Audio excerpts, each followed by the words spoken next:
Okay, welcome everybody. The first time I did this recording, it didn't take the volume. So we're going to try this again. Chapter 15.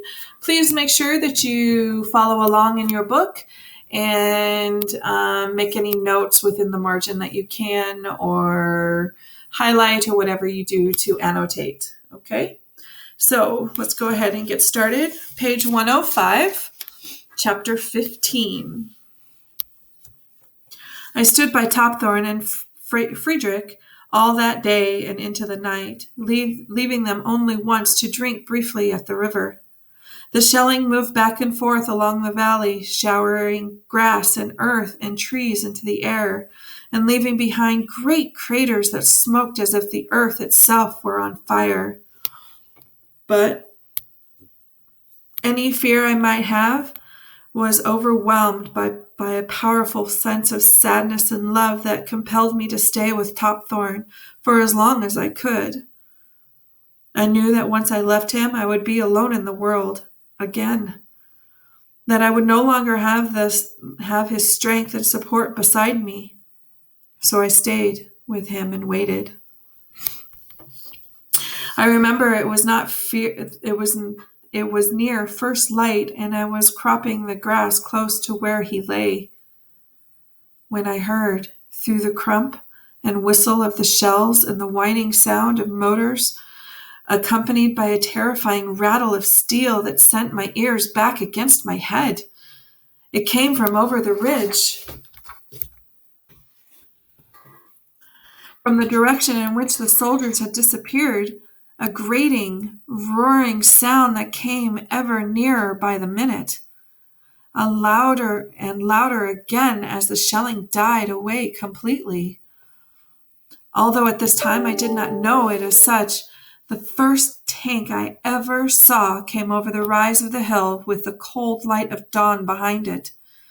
A great, gray, lumbering monster that belched out smoke from behind as it rocked down the hillside towards me.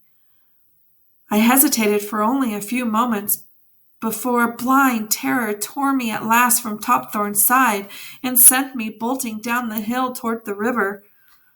I crashed into the river without even knowing whether I should find my feet or not, and was halfway up the wooded hill on the other side before I dared stop and turn to see if it was still chasing me.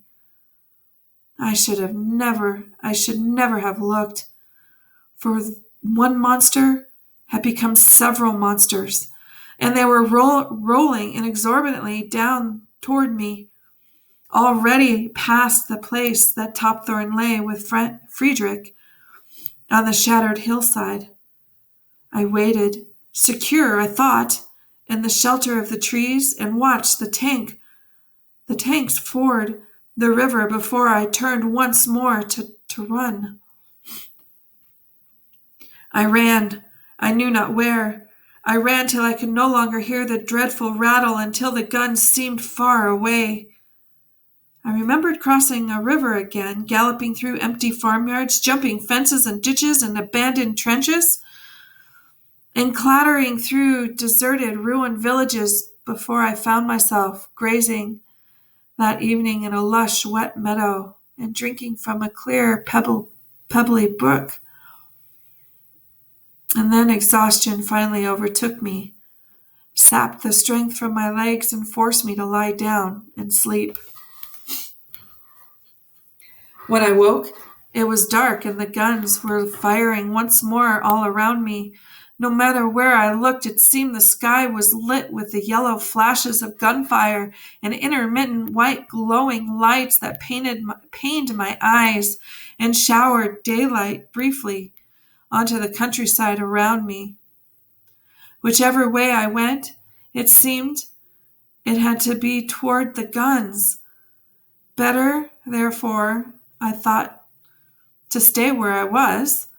Here, at least, I had grass and plenty of water to drink. I had made up my mind to do just that when there was an explosion of white light above my head, and the rattle of a machine gun split the night air, the bullets whipping into the ground beside me. I ran again and kept running into the night, stumbling frequently in the ditches and hedges until the fields lost their grass and the trees were mere stumps against the flashing skyline. Wherever I went now, there were great craters in the ground filled with murky, stagnant water.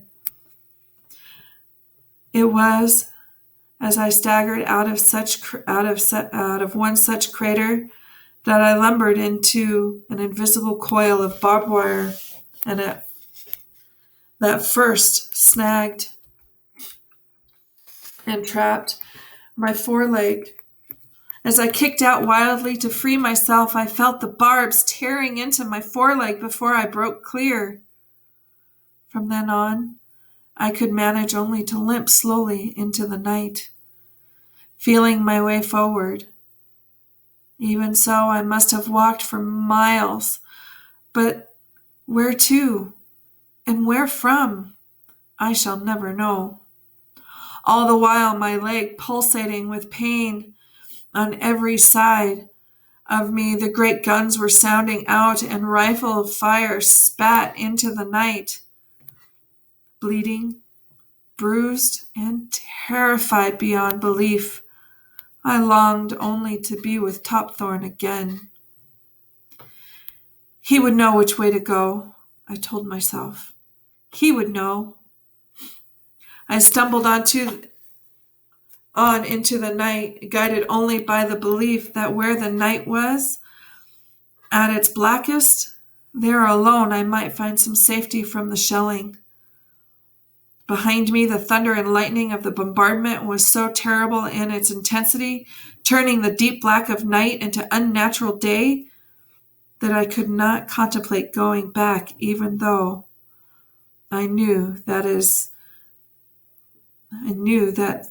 it was the direction that Topthorn lay.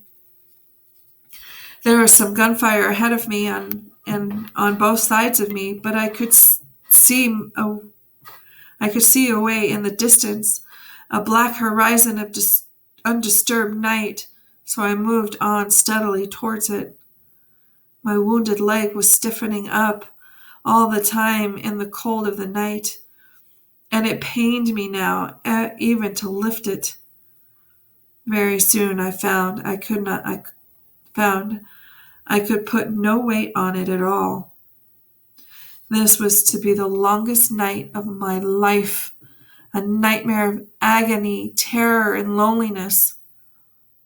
I suppose it was only a strong instinct to survive that compelled me to walk on and keep me on my feet.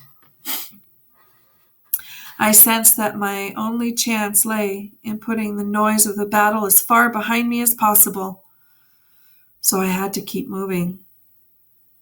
From time to time, rifle fire and machine gun fire would crackle all around me, and I would stand, paralyzed with fear, terrified to move in any direction until the firing stopped, and I found my muscles could move once more.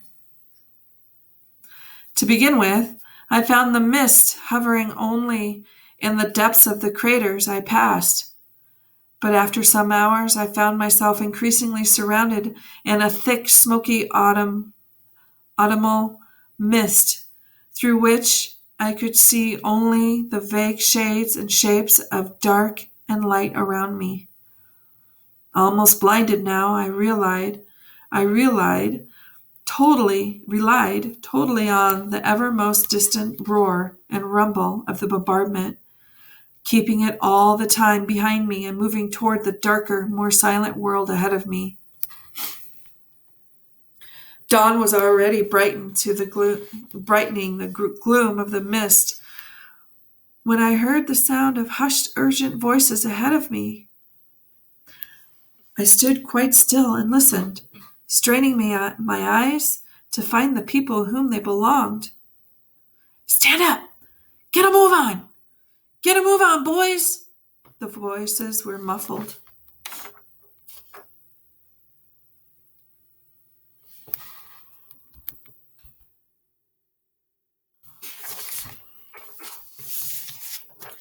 In the mist, There was a sound of rushing feet and clattering rifles.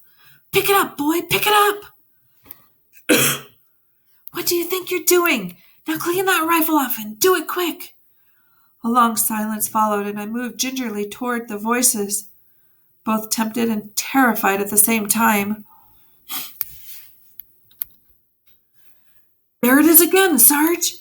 I saw something. Honest, I did." "What was it then, son? The whole German army, or just one or two of them out for a morning stroll?" "Wasn't a man, Sarge. Not even a German, neither. Looked more like a horse or a cow to me." "A cow? A horse? Out there in no man's land? And how the blazes did you think it got there? Son, you've been staying up too late. Your eyes are playing tricks on you." "I heard it too, Sarge. And all. Honest, Sarge. Cross my heart." "Well, I can't see nothing. I can't see nothing, son, and that's because there's nothing there. You're all a jitter, son. And your jittering has woke the whole battalion up a half hour early. And who's going to be a popular little boy when I tell the lieutenant all about it? Spoiled his beauty sleep, haven't you, son? You've gone and woke up all them lovely captains and majors and brigadiers and all them nice sergeants and all, just because you thought you seen a horse?" And then, in a louder voice, it was intended to carry farther. "But seeing as how we're all awake and there's a pea soup London smog out there, and seeing how the Germans like to come a knocking on our little dugouts just when we can't see them a coming, I want you boys to keep your eyes peeled back and wide open. Then we'll all have to eat our breakfast. We'll all live to eat our breakfast. If it's on this morning, there'll be a rum ration coming around in a few minutes. That'll warm you up. But until then, I want every one of your eyes skinned." As he spoke, I limped away. I could feel myself shaking from head to tail in dreadful anticipation of the next bullet or shell. And I wanted only to be alone, away from any noise whatsoever, whether or not it appeared to be threatening. And my weakened, frightened condition, any sense of reason had left me, and I wandered now through the mist until my good legs could drag me no further. I stood at last, resting my bleeding leg on a soft, fresh mound of mud beside a foul-smelling water-filled crater, and I snuffled the ground in vain for something to eat. But the earth where I stood was bare of grass, and I had neither the energy nor the will at that moment to move another step forward. I lifted my head again and looked about me in case I should discover any grass nearby. And as I did, so I felt the first sunlight filter through the mist and touch my back, sending gentle shivers of warmth through my cold, cramped body. Within minutes, the mist began to clear away, and I saw for the first time that I stood in a wide corridor of mud and waste, shattered landscape between two vast, unending rolls of barbed wire that stretched away into the distance behind me and in front of me. I remember I had been in such a place once before. That day, when I had charged across it with Topthorne beside me, this was what the soldiers called no man's land.